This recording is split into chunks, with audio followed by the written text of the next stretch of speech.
Hello and welcome to Dream It, Dare It, Do It, Live the Life You Want. I'm Jasmine, your host. And you know me, I'm just going to talk about, living the life you want. And today I have Sandra Koenig, right? That's how you pronounce it? I say it Koenig, but I grew up Koenig. in the Midwest. I think it's a Uh, Midwestern pronunciation. okay, Koenig. Hi, Sandra. How are you? I'm great. Happy to be here. Sandra, people, I've met her during Super Coach Academy. She is a mentor coach during for all these people that are looking to become transformative coaches. So that's how I met her. How long have you been doing that with Michael, Sandra? About 5 years, I think, Yeah. something like that. I went through the academy twice, and then after I'd done the advanced track, he asked me to mentor, Okay. Nice. which I was surprised how much I loved doing it. Yeah. hmm Is that what you do in life? You're a coach? I am a coach. That's how that's my profession, and Yeah. I do some mentoring. People do hire me to mentor them outside the academy, but mostly I'm coaching people who are involved in business some way, either running their own business or are leaders inside companies. I do a fair amount of that also. Okay. Okay. And then I also do this unusual thing called brand coaching because I have a background in Yes. design and branding. And I created my own thing that I also do. I help people create the foundation for their business Yeah. through that offering. Yes. I did take your boot camp. No. Yeah. It was a boot camp, right? Yeah, That's what I you have a called free it? brand boot camp I Yeah. run. Yeah. Yeah. So if you guys are interested, Sandra, she runs these boot camps and then she has these great programs. And um, it has helped me see what I like inside, how I want to brand myself as a coach. So if you're interested, we're going to be putting links in the descriptions with her website and all that good information. Um, why I've invited Sandra is because, as you guys know, I love talking about creating the life we want and living it. And Sandra is very creative, as you can see with her back wall. Um, she's also a painter. I am a painter, and these are my paintings. They're some of my paintings. And she's a writer. I'm a writer, and in different periods in my life, I've also performed as a dancer and done some singing. And See, uh, in my earlier life, I have a degree in psychology. I trained as an expressive arts therapist. And I nice. used to do some of that work, moving people through different art forms. It's really fun. So do you work with like the essence? Like, are you like, in my opinion, like art is all about our true essence, like connecting to the true essence of who we are and then hmm letting it flow. hmm So you get to access that in your work and then in coaching people. Yeah, well, definitely when coaching. I mean, I feel like my best coaching, I don't even know if I'd say it's accessing my true self. It feels like I step out of the way and Mm, there's room for the truth. It mm, has nothing to do with the small idea of Sandra. And it's the same with painting. I feel like at its best, I step out of the way and something much bigger moves me. And it's the same with writing. It's all the same. Does that make sense? yeah, like the question that showed up to me, like the question that showed up is, how do you get out of the way? I've had that experience, obviously. Um, I think it's just showing up. Sometimes Sometimes there's more what some would call flow. That's what I'm really referring to. And sometimes there's not. Sometimes I'm more in my head, and like my paintings have been shifting lately, and whenever they shift, I seem to have a lot more thinking. It doesn't mean anything's wrong. I'm just aware there's more internal dialogue about not liking what's happening because it's new and it's different. Mm. And So I think in some ways they reflect some things that are going on in my writing. They're like they're darker, they're black, and some of my writing has been very dark also lately. And it's just surprising what wants to come through if we don't hold it back or judge it and just let it. it's so funny because I've been having a conversation with a friend of mine who's a writer, and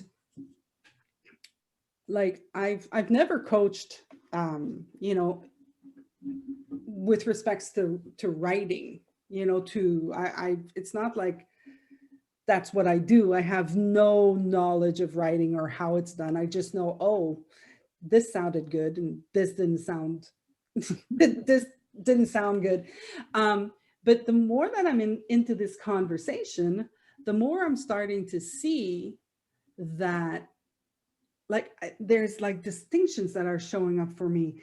It's kind of like when I'm reading something, I kind of it's not just, oh, that sounded good and this didn't sound good. It was kind of like, oh, that felt like flow, and that felt heady, that felt like controlled.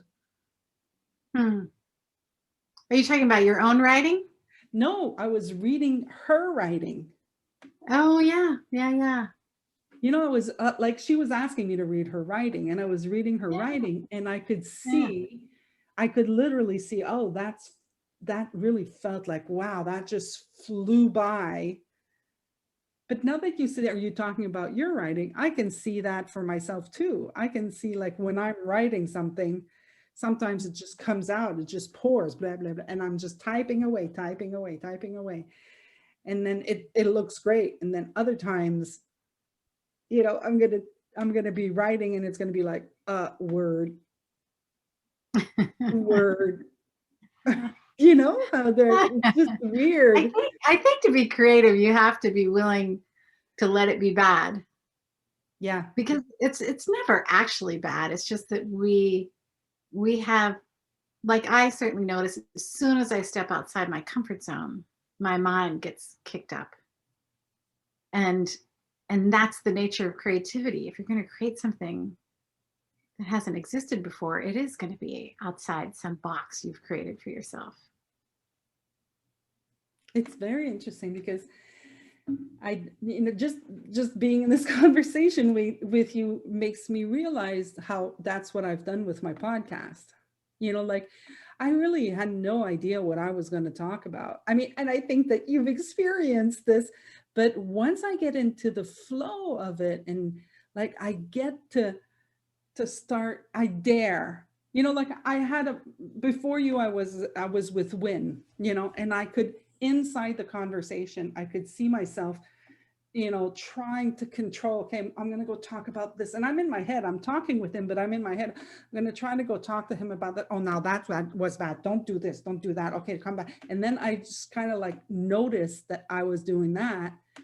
And I just brought myself back to the moment. And then the conversation just flowed very easily, and we went to beautiful places together. Nice. Right? So I've dared to look bad, you know, or to I dared that some episodes look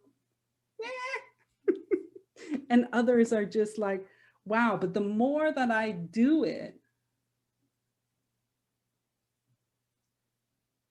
the more I get at ease Mm-hmm. with it. Mm-hmm. It's beautiful. I just hadn't seen it like Well, and I love that you're having that insight now, you know, while we're talking. Because that's everything. Seeing something new is everything. Yeah. That's, you know, that's what I love of Dream It, Dare It, Do It. It's kind of like dream, dare, like think of something, dare to do it and do it, and then learn from it. And then do it again. You know? But the more that we do things, the more we get comfortable with the the thinking that comes along with the actions. You know, like anything that we do that we're not used to doing generates like new thought, new emotions, new feelings. And it's so funny what's coming up now. It's like if we're afraid of these new emotions, if we're afraid of the new experience, we're going to stop ourselves. Yeah, and that's what people do all the time. We live inside the feeling created by our thinking. And if we think this isn't safe, or I can't create something that's not beautiful or perfect or whatever the internal rules are, we stop ourselves. Because there's no creation if there's no permission to fail. Mm. I love it. There is no creation if there's no permission to fail. Every time I start a painting, I feel like I have to just give myself permission for it to just be awful. Because then anything I think about it doesn't matter. And it never does anyway. Thinking is 99% bullshit, if I'm allowed to curse on your podcast, you Yeah, know. you are. Um, and it's often just the voice inside of us that wants to keep us safe. It doesn't have anything to do with reality. Have you have you ever noticed a relation or a link between how you create your paintings and how you create your life?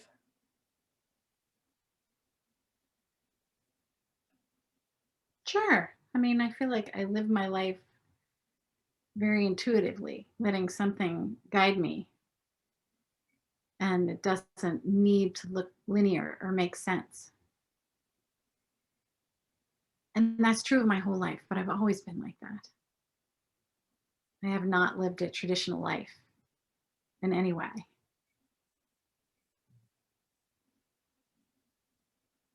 And I think that my paintings are the same. Like, I have always been a big fan of abstract art, and I have many people in my life who really don't like that I paint abstractly, but it doesn't matter to me. It's what I want to do.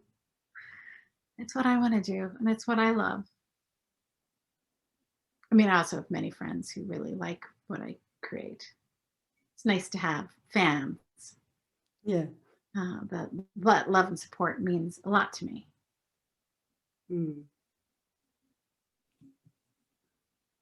Because I also, like, I went through design school. I can draw completely accurately. I have those skills. They made sure of that all those years ago when I was in school. But I don't find that interesting, and I don't find it expressive. It feels more like a skill than a creative expression Mm. Yeah, for and me. I guess it is a skill because I can't draw for shit.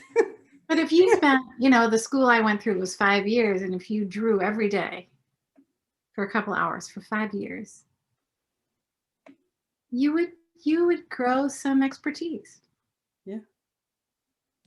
Yeah, I get that with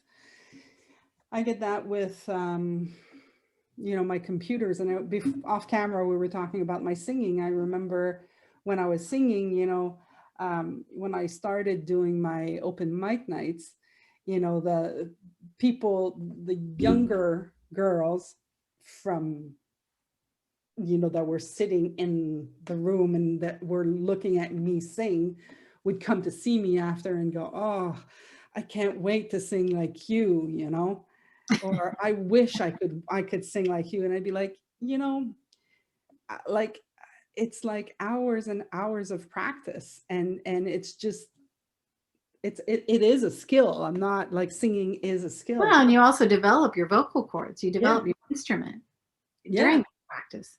yeah, exactly. So it's kind of like, it's not like you know, the first time they gave me a mic, it was like, how do I use this thing? You know, it was like, you know, it's the experience that comes in, right?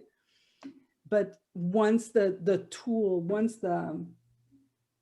the skill is developed, then after that, using the skill to express yourself in what Mhm, is mhm. is kind of like what showed up. That's what I heard anyways in what you were saying. It's like, I know how to draw, but what I really like to do is abstract stuff. That speaks to me. Yeah. Well, and I do think life is like painting. Like, are you willing to risk? Are you willing to really deeply listen and risk? Because I don't think that quiet voice wants us to grow Oh yeah, I and remember. step outside of our comfort zone. Like, that's where we feel alive. Yeah. That's where our aliveness is. That's where just all the magic is. I don't know what else to call it. Yeah. I remember when I quit my job, you know, I had this good job. You know, I was 26. I was a sales manager, and I had the salary, the you know, the vacation.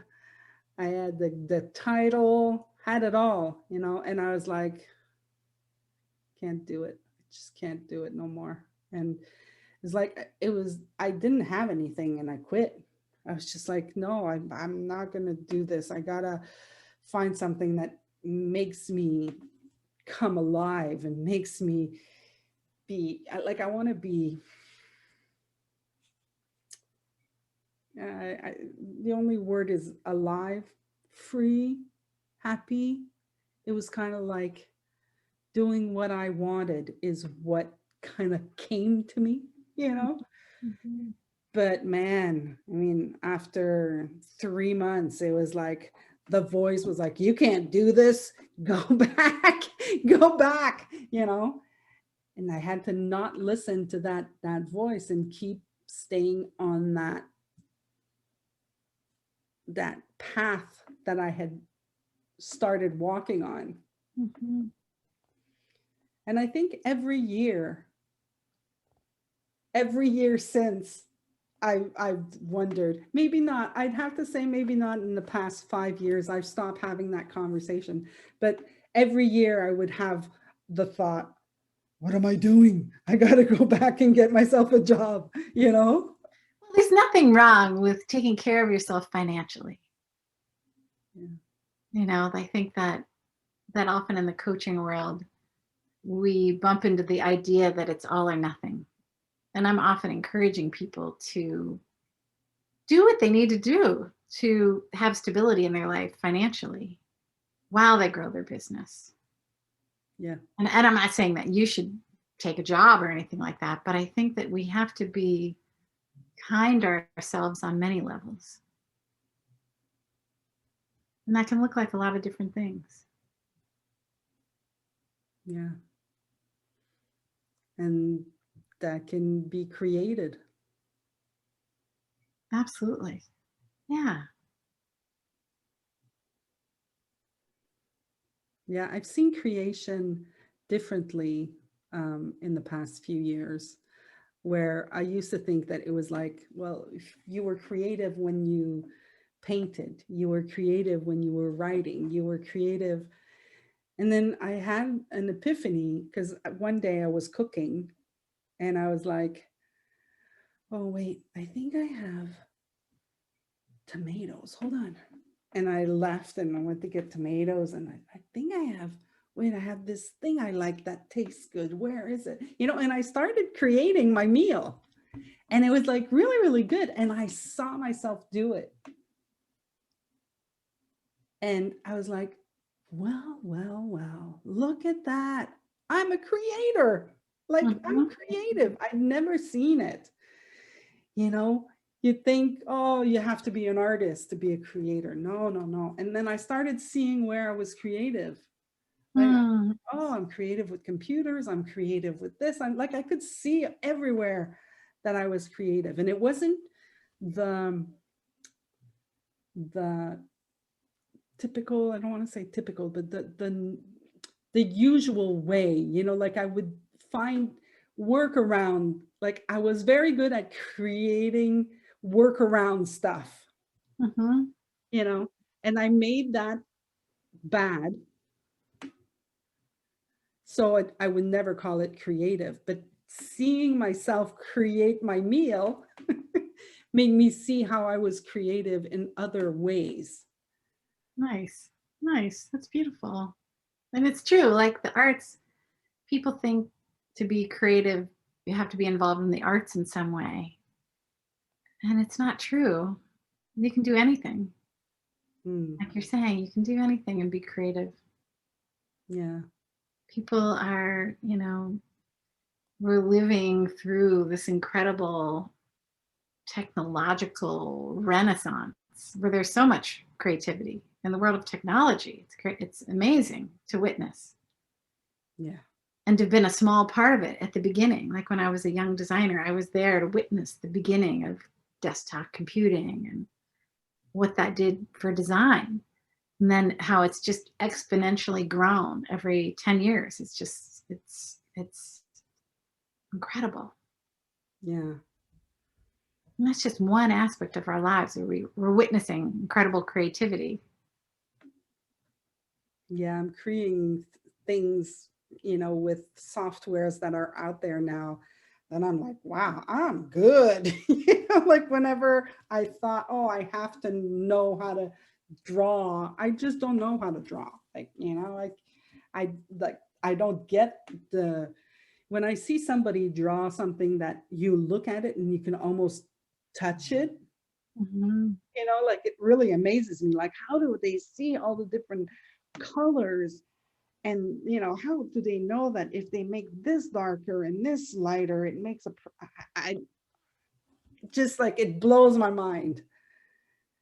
And now I'm doing kind of things that, you know, with my visuals and my, you know, if I'm looking at my Instagram page, I'm doing all of that stuff and I'm just using parts of other things, but that doesn't make me less creative than No, I mean, anybody it's our else. birthright. It's Yeah. everybody's birthright to be, we're all creative. If we just let ourselves express it and it comes out in such different ways in different people. Yeah. Wow. I mean, I just happen to be, I'm very visual, like I made my living in design, like, and so I paint, and I've always been an image maker from the time I was very young. I am quite prolific in terms of the amount of imagery I create. Because I like my mom tells the story of me drawing on, and my parents had a mid-century modern house that was beautiful, and there was this one big blank wall in the kitchen, and I would draw on it. And she tells the story of putting me in my room. Must have been 2 or 3 years old, uh, because I had drawn on the walls, and before the door was closed, I was drawing on the wall in there. I was being punished, but I've always had this voracious image maker. Mm. Wow. And I think that if we tune into some of those things, that like some people, and that it's just in my family, that was never repressed. I was never told to stop drawing. But I think some people, like the things we love to do, sometimes get repressed. And like if we just give ourselves permission to do what we love, Yeah. it can be amazing and life changing. Just to have an outlet. I have Yeah. friends who do it in gardening. Like there's just so many different ways. Yeah. It kind of like generates like when you let yourself create, it generates something in you. It expands you. Mhm. Yeah. Well, we're in touch with that larger intelligence. Mm. Like, I think then when we're in touch with that larger intelligence, we're just in touch with the truth that we are that. We think we're separate from it, and we think we're separate from one another, but we're just part of that. Mm. And there's something healing and quieting and just exquisite about those moments when we really know it and embody it. And it's completely impersonal. It's not about me being good or better. It's just that greater connection.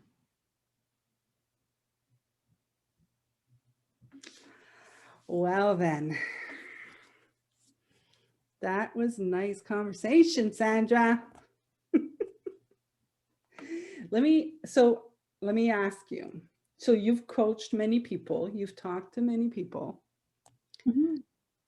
If you had just like a little nugget of wisdom that you would like to leave someone that's listening to you right now, what would that be? I don't know. I mean, What's coming? What's coming? just be yourself. Mm. Be yourself. I mean, there's Hey, nothing I else. love it.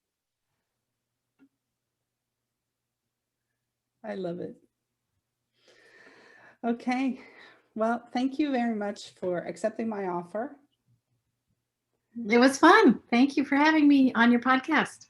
And if people want to get in touch with you, how do they do that? You can email me. It's SK, my initials, at sandrakoenig.com. Okay. And I'm redoing my website at the moment, but the old one is still there. Okay. That's probably the easiest way. Email me. I'll put everything in the description and then people can get in touch with you. Okay, cool. All right. Well, thank you very much, everyone. I'm going to continue the podcast with a segment from Amy Crippen. We're talking about snacks. And I think she's talking about creativity in snacks. So I believe it's going to flow. And until then, I'm going to tell you guys to dream it, dare it, do it, live the life you want. Have fun. Bye. Hello, everyone. We're back for another segment of Eat What You Want. And today I'm so happy because finally I'm going to get some clarification on snacks. So, Amy, what you were saying was we should eat chips, Doritos, and all of that good stuff. Those are good snacks, right?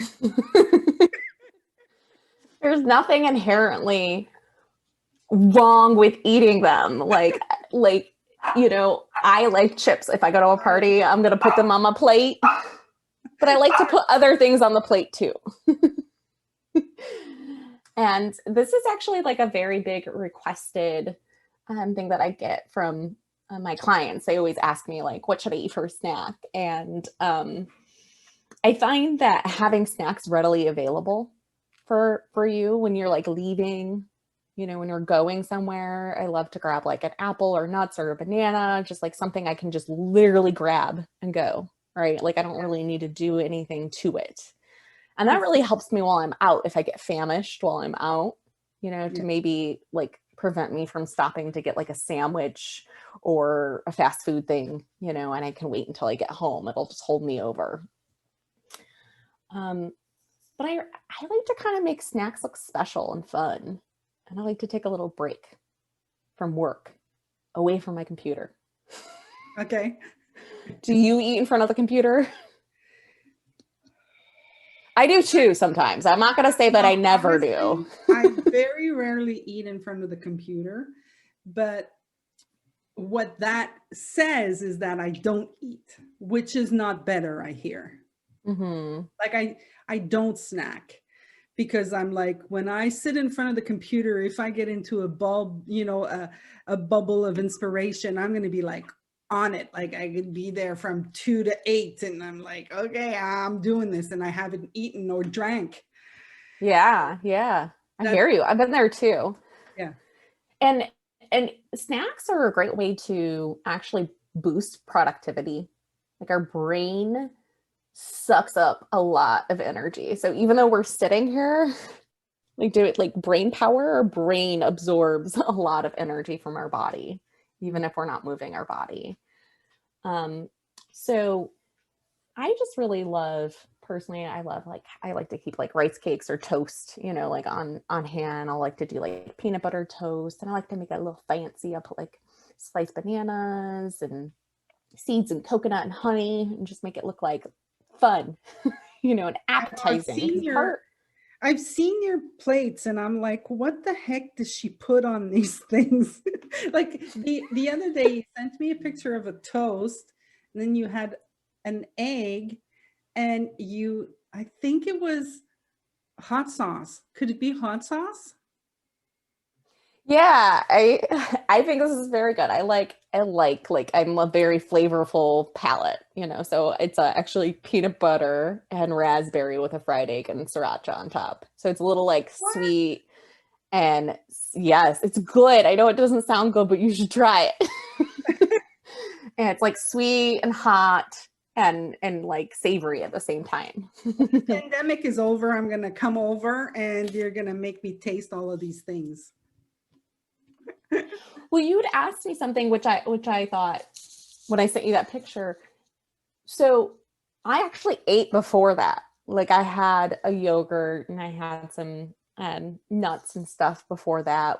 I use frozen fruit in my yogurt and just plain yogurt because it's easy to keep. Frozen fruit is like a great thing to keep on hand because you don't have to wash it, you don't have to cut it. It's like prepared and it's always in your freezer, so you can just like pick it out. You can put them in smoothies, sometimes I'll make a smoothie like when I have a sweet tooth because it is sweet and I get like my vegetables in, How do you get your vegetables in a smoothie? This is my fruits and vegetables. I put vegetables in it too. This just goes to show you the extent of my knowledge on this thing. Smoothie? Yeah. Smoothie's sugary and then you put your vegetable in. Hmm? Yeah. You can put like zucchini in a smoothie. It's a lot like a banana, like a texture of a banana, but you're going to put fruit in it too. So it like sweetens it up, So, or you can put like spinach or kale, and you're going to put the amount that like is good for you. Some people might put more, you're going to make it, flavor it the way you like it, It's so funny. You can add some natural. Go ahead. What's that? I was going to say you can add some like natural sweeteners to it. So you can add like honey or maple syrup or juice, it just kind of like depends. You can add a protein like peanut butter or chia seeds or Greek yogurt, and you really just make it the way you like. You can make it taste like a pina colada. You could put rum in it too if you wanted. I've done that before and made them. I'm like, this is my smoothie after work smoothie. Was it after work though? Was it? Oh, most definitely. So you like to be creative basically with your snacks. I also like them to be easy. Like it really doesn't take, when the stuff is already frozen and chopped and in my freezer, it really doesn't take that much effort for me to like put it in a blender and just blend it up. So because I interrupted your flow, but when you sent me the toast and the egg, it's because you were still hungry. Yeah, I was still hungry. I was like, I can either go back to work and I'm like, I'm just going to eat now. I'm going to eat more. So I made that, but I wanted to eat chips. Chips came in my head and I was like, you really don't want chips. You just kind of like, they're just kind of there and you saw them and you're like, ooh, chips are fast. That's why I wanted them. And I was like, that really didn't take that much time. Like to fry an egg took like 4 minutes and some toast. Yeah, there's definitely a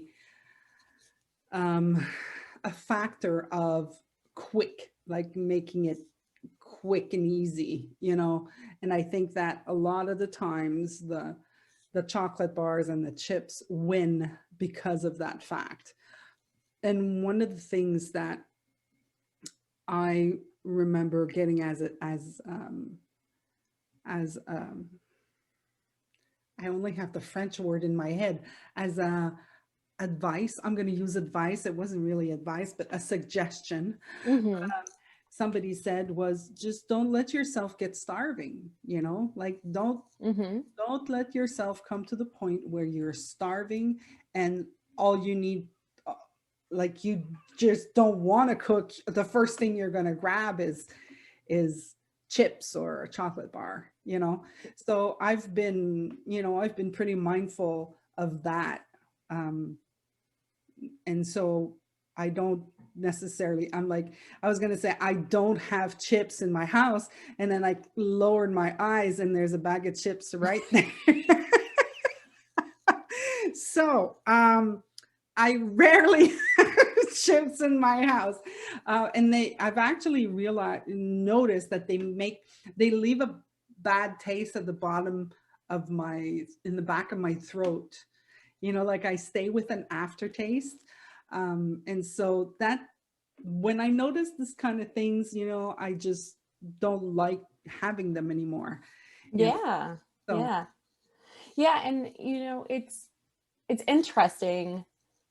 Like I said, when we actually pay attention to how it makes us feel, there's kind of this natural inner guidance that kind of pops in those moments. And it's kind of like, you know, what else is on offer in the house? well, that And was the thing when you sent me that picture. It's funny because that day I had hard-boiled eggs, mm-hmm. and it was kind of like I didn't have anything to eat, like for lunch. I didn't have anything for lunch, and I was like, okay, I'm just gonna order, you know, some chicken and fries or something like that. And I kind of like had the don't wanna, you know, I had the don't feel like it. And I was like, what else could I eat? And then I boiled the hard boiled eggs and they, you know, and I had a cheese. So I had cheese and I had nuts. So I had nuts, cheese, and 2 eggs. And and I saw after that how I was um like that had fed me. You know, I Yeah. didn't feel hungry after it. But I also know that that was boring for me. That's why you got to put some peanut butter and raspberry jelly on Well, that's top. why I wanted to talk to you, because I was like, when you sent that picture and I saw the hot sauce, like I'm not a big hot sauce girl, but and I know that you can do that. Eggs are super versatile, but Mm-hmm. like, you know, I eat eggs 2 ways: hard boiled and over easy with salt. That's it. That's what I do. And I'm like, I need to be more creative with that. Like eggs and hot sauce, really? Like that's good? I'm just like surprised. So I'm gonna be playing with eggs. I got Yeah. myself some eggs this week, so I'm gonna see. I'll send you some recipes. I've never had an omelet in my life. What? Never. I love omelets. You're going to make it? They're a Well, little tricky to make. I'm gonna start with eggs and hot sauce. I'm gonna try that. I'm gonna Nice. do that part. Mm-hmm. I'll try that. That sounds good. Yeah, I'll send you some recipes. I got some stuff for eggs. My husband's gotten really into making eggs, scrambled eggs, because you know Gordon Ramsay is Yeah, the chef. yeah. So he has a very specific way to make eggs. And you're like, I'm not going to go through the way, but it's very meditative. And my husband's Okay. really gotten into this. And we realized we've literally been burning the shit out of our scrambled eggs for years, not cooking them right. Like, you know, after we started cooking them Gordon Ramsay's way, we're like, these scrambled eggs are delicious. Okay, well, that's another thing. I'll try scrambled eggs another time. But I remember going to, and we're kind of like going on a tangent here, but I remember going to a sugar shack. You know, like, do you have sugar shacks in the States? No. No. You know, a sugar shack is a place where they make the maple syrup. But they Okay. have parties and they have ham and they have, you know, they have the typical sugar shack meals, and so they're gonna have bacon with, they're called, I don't even know what they're called in English, but it's like, it's a chicken fat, like fried chicken fat of some sort. I don't eat it. And they do eggs and they do onions, and they had pickled onions. I went there once, ate the pickled onions, and I'm like still craving the pickled onions. But red onions are good, right? Yeah, red onions are good. Mhm. Pickled, maybe not. I love pickled stuff. Yeah. Yeah. Yeah. Mhm. Okay. Okay, so sorry, I was just getting my information here. Well, thank you. So everybody, that was a little bit of a snack conversation, but we're gonna have some more, I'm sure. We've got more episodes coming. Thank you very much for being there, Amy, and keep up doing what you're doing. All right. Thank you.